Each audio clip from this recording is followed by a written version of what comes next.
भाई आज हम माता संकटा की कहानी कहने जा रहे हैं। एक थी बुढ़िया विधवा ब्राह्मणी। तो एक मंदिर में संकटा मैया की कथा हो रही थी। सभी लोग संकटा मैया की कथा पूजा करने और सुहागलें जमाने गई तो मंदिर पे बैठ गई। संकटा माता की कथा शुरू हो गई।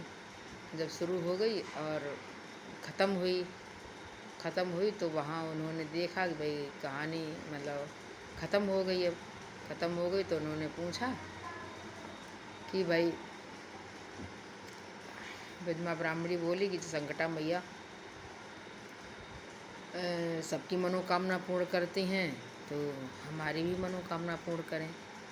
तो संकटा मैया जब पूजन होता है तो माँ पटे पे बैठ के अपनी कहानी सुनती है। तो संकटा माता की कहानी शुरू हुई। तो जब कथा शुरू हुई तो बुढ़िया भी सुनने लगी। तो कथा आगे बढ़ी। तो एक मंदिर था, एक मंदिर में संकटा मैया की स्वागलें जमा रही थी। तो संकटा मैया ने कहा कि भाई जिसका जो कोई भी बोले अपना मनोकामना पूर्ण हो। कि कोई कहता कि हमारी नौकरी लग जाए, कोई कहता कि हमारे बेटे की शादी हो जाए, कोई कहता हमारी बहू अच्छी आ जाए, कोई कहता हमारा दामाद अच्छा आ जाए। ऐसे कह के अपनी जैसी जिसकी मनोकामना है वो अपनी कह के और बोलती हैं। तो भाई कहने लगी कि भाई अब सभी ने अपने अपने मनोकामना को अपना मैया के सामने रखा और कथा कहने लगी। जब कथा कहने लगी तो भाई एक नगर में एक साहूकार अपनी बेटी की शादी कर रहा था। तो हाँ, कथा जब ख़त्म हो गई तो सभी अपने अपने घर में चले गए। बुढ़िया ने कहा कि अगर संकटा मैया सच्ची हों तो हमको भी एक बेटा दे दें। तो संकटा मैया परेशान हो गई, संकट में पड़ गई कि एक तो ये विधवा है और दूसरे इसको बेटा दूं तो कैसे। अगर बेटा देती हूँ तो इसको पाप लगता है, अगर इसको बेटा न दूं तो मैं दुनिया में मैं झूठ होती हूँ। तो संकटा मैया बड़ी असमंजस में पड़ गई और बोली कि मैं क्या करूँ। तो संकटा मैया ने उसकी एक गदिया में एक फलक डाल दिया। तो वो नहीं समझी। जैसे जैसे महीना पलटता गया, 1 महीना, 2 महीना, 3 महीना, 4 महीना, 5 महीना, ऐसे ऐसे वो फलक बढ़ता गया। 9 महीना जब हो गए तो वो फलका फूट गया। उसमें से एक निकला मेंढक निकला। तो उसे कुछ होश नहीं कि मैंने क्या बोला था, संकटा मैया के पूजन में क्या नहीं बोला था। तो संकटा मैया वो फूट गया। तो उसमें से मेंढक निकला। मेंढक को पालने लगी। बड़ा हो गया। उसके जो मेंढक के साथ के जो लड़के थे तो वो भी अपने छोटे छोटे थे। तो पालने उसकी माँ वगैरह पालती। तो वो बड़े हो गए, शादी ब्याह उनके आने लगे। तो एक नगर में एक साहूकार ने बोला कि आज हम अपनी बेटी का स्वयंवर करवाऊँगा। तो पास पड़ोस के सभी को न्योता दिया, पड़ोसियों की सभी लोग हमारे यहाँ आए और हमारी बेटी जिसको बरेगी, वरमाला पहनाएगी, उसी के साथ मैं अपनी बेटी का विवाह कर दूँगा। ऐसा राजा का विचार था। राजा बड़े ही वो थे। तो उसकी बेटी ने कहा कि माला लेके निकली। तो जब माला लेके निकली, सभी राजा महाराजा वहाँ बैठे हुए थे। तो उसके जो विधवा ब्राह्मणी का जो मेंढक था, मेंढक ने जिद करी कि मैं भी इनके साथ स्वयंवर में जाऊंगा। तो उसकी माता बोली कि तुम कहाँ जाओगे, तुम्हारे ऊपर कोई पैर रख देगा तो भिक्षा हो जाओगे, फिसल जाओगे, मर जाओगे, तुम मत जाओ। उसने बोला कि नहीं, मैं भी जाऊंगा। तो उन्होंने उन लड़कों से कह दिया कि भाई ये मेरा मेंढक नहीं मान रहा है, मेरे बेटा नहीं मान रहा है, इनको भी ले जाना और सुरक्षित वापस घर लेके आना। तो उन्होंने कहा ठीक माता, मैं इसको लेके जाता हूँ।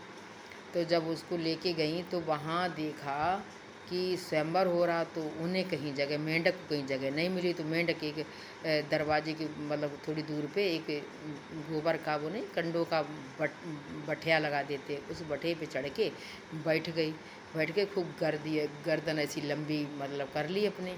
जब गर्दन लंबी कर ली तो वहाँ बैठे तो लड़की वरमाला लेके निकली, चक्कर लगाया तो माला डाली, माला मेंढक के गले में आ गई।